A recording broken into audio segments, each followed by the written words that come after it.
लोकसभा चुनाव की तैयारियों में जुटी कांग्रेस को मध्य प्रदेश में लोकसभा चुनाव से पहले बड़ा झटका लगा है।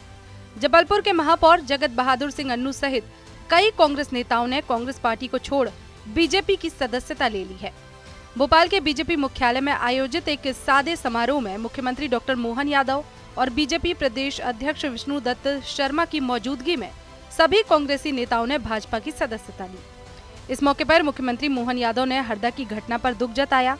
उन्होंने कहा कि पहले विस्फोट के बाद काफी लोग बाहर निकल गए थे। सीएम ने आगे कहा कि बीजेपी में आने वालों की लंबी लाइन लगी है, हम उन्हें रोक रहे हैं। आने वालों की वेटिंग काफी लंबी है। जब से प्रधानमंत्री नरेंद्र मोदी के नेतृत्व में भगवान श्री राम की प्राण प्रतिष्ठा हुई है, राम राज्य आता जा रहा है। भाजपा का जीतना पार्टी के लिए, देश के लिए जरूरी है। हमारा परिवार बड़ा हो रहा है। सभी का स्वागत है, सभी को शुभकामनाएं।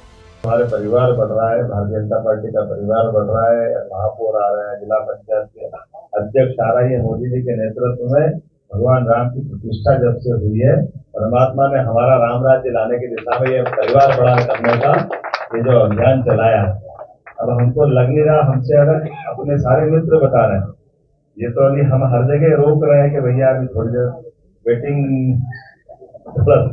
ये तो अन्यथा लाइन लंबी लग रही है। लेकिन भारतीय जनता पार्टी पर विश्वास व्यक्त करने के लिए आप सबका आभार भी है और आपका विश्वास भी टूटने देंगे। भारतीय जनता पार्टी में आपका मान सम्मान भी रहेगा, आपको इज्जत भी रहेगी और आपको विचार की अभिव्यक्ति के साथ साथ रचनात्मक कामों का एक बड़ा आकाश मिलेगा। जबलपुर महापौर जगत बहादुर ने बीजेपी में शामिल होने पर कहा कि राम मंदिर के प्राण प्रतिष्ठा का आमंत्रण ठुकराने से आहत हुआ था। उस दिन सोचा था बीजेपी में आ जाना चाहिए। भाजपा की योजना और गारंटी आ रही है, उससे प्रभावित हुआ। जबलपुर की उन्नति के लिए अब ट्रिपल इंजन की सरकार चलेगी। जबलपुर में अब विकास की गंगा बहेगी।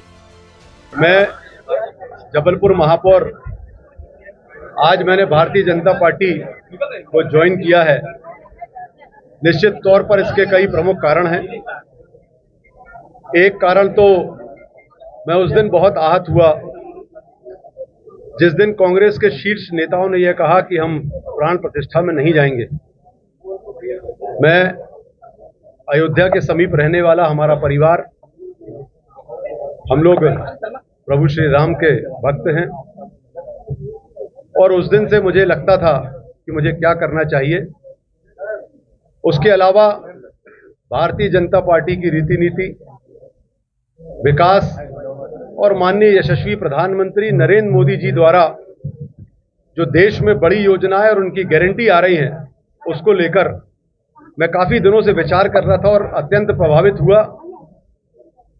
तभी मैंने सोचा मेरा एक सबसे बड़ी जवाबदारी जो है वो जबलपुर को महानगर बनाना, जिसके लिए जबलपुर के नागरिकों ने मुझे चुना है। मेरा सबसे पहला दायित्व बनता है कि मैं जबलपुर की उन्नति के लिए काम करूं। उसके लिए डबल इंजन की सरकार के साथ साथ नगर की ट्रिपल इंजन की सरकार बनाई जाए। एक इंजन अलग चलेगा, दो इंजन अलग चलेंगे तो निश्चित तौर पर जो तरक्की है वो बाधित होती है। अब ट्रिपल इंजन की सरकार जबलपुर शहर में चलेगी, विकास की गंगा तेज बहेगी। जबलपुर शहर जो सपना था, जो हम लोगों ने सोचा था, जो मैंने आम जनता से वादे किए थे और जिसको पिछले 1.25 वर्षों तक निभाया भी, आज जबलपुर शहर बदल रहा है और ये तेज गति से बदले, आगे बढ़े। इन सब भाव के साथ आज मैंने भारतीय जनता पार्टी की सदस्यता ली है और कांग्रेस पार्टी से इस्तीफा दिया है। गौरतलब है कि कांग्रेस ने 18 साल बाद जबलपुर में महापौर का चुनाव जीता था। जगत बहादुर अन्नू जबलपुर लोकसभा से दावेदार भी माने जा रहे थे। कांग्रेस में टिकट मिलने के पहले ही वे बीजेपी में शामिल हो गए। वहीं डिंडौरी जिला पंचायत अध्यक्ष रुद्रेश परास्ते कांग्रेस से टिकट नहीं मिलने पर नाराज थे। उन्होंने एमपी विधानसभा इलेक्शन में निर्दलीय चुनाव लड़ा था। मध्य प्रदेश में कुछ ही दिनों में राहुल गांधी की भारत जोड़ो यात्रा आने वाली है। उससे पहले जबलपुर के कांग्रेसी महापौर जगत बहादुर अन्नू के बीजेपी में शामिल होना कांग्रेस के लिए किसी बड़े झटके के रूप में देखा जा रहा है। अब कांग्रेस इस झटके का सामना कैसे करती है, इस पर सबकी निगाहें टिकी हुई हैं।